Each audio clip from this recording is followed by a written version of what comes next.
Shalom, Injil Bilangan pasal 10, yang terdiri dari 36 ayat dan 2 judul.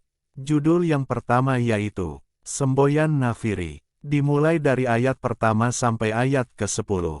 Beginilah firman Tuhan. Tuhan berfirman kepada Musa, buatlah 2 nafiri dari perak. Dari perak tempaan harus kau buat itu, supaya dipergunakan untuk memanggil umat Israel dan untuk menyuruh laskar-laskarnya berangkat. Apabila kedua nafiri itu ditiup, segenap umat itu harus berkumpul kepadamu di depan pintu kemah pertemuan. Jikalau hanya satu saja ditiup, maka para pemimpin, para kepala pasukan Israel harus berkumpul kepadamu.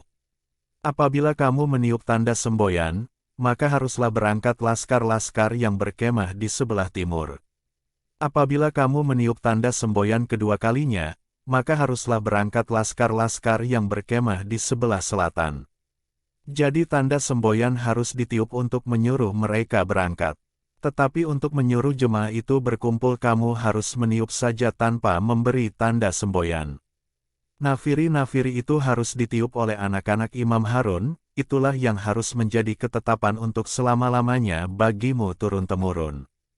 Dan apabila kamu maju berperang di negerimu melawan musuh yang menyesatkan kamu, kamu harus memberi tanda semboyan dengan nafiri, supaya kamu diingat di hadapan Tuhan, Allahmu, dan diselamatkan daripada musuhmu. Juga pada hari-hari kamu bersukaria, pada perayaan-perayaanmu dan pada bulan-bulan barumu haruslah kamu meniup nafiri itu pada waktu mempersembahkan korban-korban bakaranmu dan korban-korban keselamatanmu, maksudnya supaya kamu diingat di hadapan Allahmu, akulah Tuhan, Allahmu.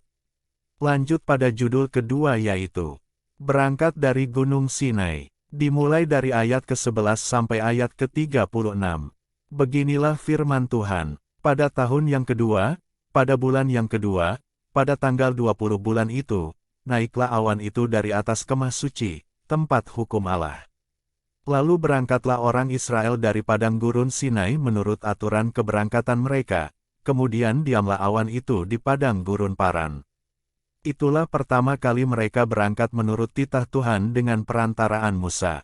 Terdahulu berangkatlah laskar yang di bawah panji-panji Bani Yehuda menurut pasukan mereka, yang mengepalai laskar itu ialah Nahason bin Aminadab. Yang mengepalai laskar suku Bani Isahar ialah Netanil bin Zuar. Yang mengepalai laskar suku Bani Zebulon ialah Eliab bin Helon. Sesudah itu kemah suci dibongkar, dan berangkatlah Bani Gerson dan Bani Merari yang mengangkat kemah suci itu. Kemudian berangkatlah laskar yang di bawah panji-panji Ruben menurut pasukan mereka, yang mengepalai laskar itu ialah Elizur bin Shedar. Yang mengepalai laskar suku Bani Simeon ialah Selumil bin Zurishaddai. Yang mengepalai laskar suku Bani Gad ialah Eliasaf bin Rehuel. Sesudah itu berangkatlah orang Kehat, yang mengangkat barang-barang tempat kudus, kemah suci sudah dipasang sebelum mereka datang. Kemudian berangkatlah laskar yang di bawah panji-panji Bani Efraim menurut pasukan mereka. Yang mengepalai laskar itu ialah Elisama bin Amihud, yang mengepalai laskar suku Bani Manasye ialah Gamaliel bin Pedazur. Yang mengepalai laskar suku Bani Benyamin ialah Abidan bin Gideoni. Sebagai barisan penutup semua laskar itu berangkatlah laskar yang di bawah panji-panji Bani dan menurut pasukan mereka, yang mengepalai laskar itu ialah Ahisar bin Amisyaddai. Yang mengepalai laskar suku Bani Asher ialah Pagil bin Ohran. Yang mengepalai laskar suku Bani Naftali ialah Ahira bin Enan.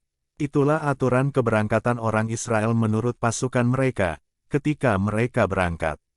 Lalu berkatalah Musa kepada Hobab anak Rehuel orang Midian, mertua Musa, kami berangkat ke tempat yang dimaksud Tuhan ketika ia berfirman, aku akan memberikannya kepadamu. Sebab itu ikutlah bersama-sama dengan kami, maka kami akan berbuat baik kepadamu, sebab Tuhan telah menjanjikan yang baik tentang Israel. Tetapi jawabnya kepada Musa, aku tidak ikut, melainkan aku hendak pergi ke negeriku dan kepada sanak saudaraku. Kata Musa, janganlah kiranya tinggalkan kami, sebab engkaulah yang tahu, bagaimana kami berkemah di padang gurun, maka engkau dapat menjadi penunjuk jalan bagi kami. Jika engkau ikut bersama-sama dengan kami, maka kebaikan yang akan dilakukan Tuhan kepada kami akan kami lakukan juga kepadamu.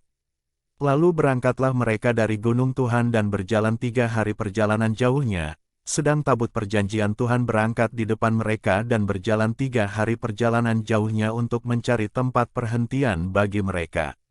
Dan awan Tuhan ada di atas mereka pada siang hari, apabila mereka berangkat dari tempat perkemahan. Apabila tabut itu berangkat, berkatalah Musa, "Bangkitlah, Tuhan, supaya musuhmu berserak dan orang-orang yang membenci engkau melarikan diri dari hadapanmu." Dan apabila tabut itu berhenti, berkatalah ia, "Kembalilah, Tuhan, kepada umat Israel yang beribu-ribu laksa ini."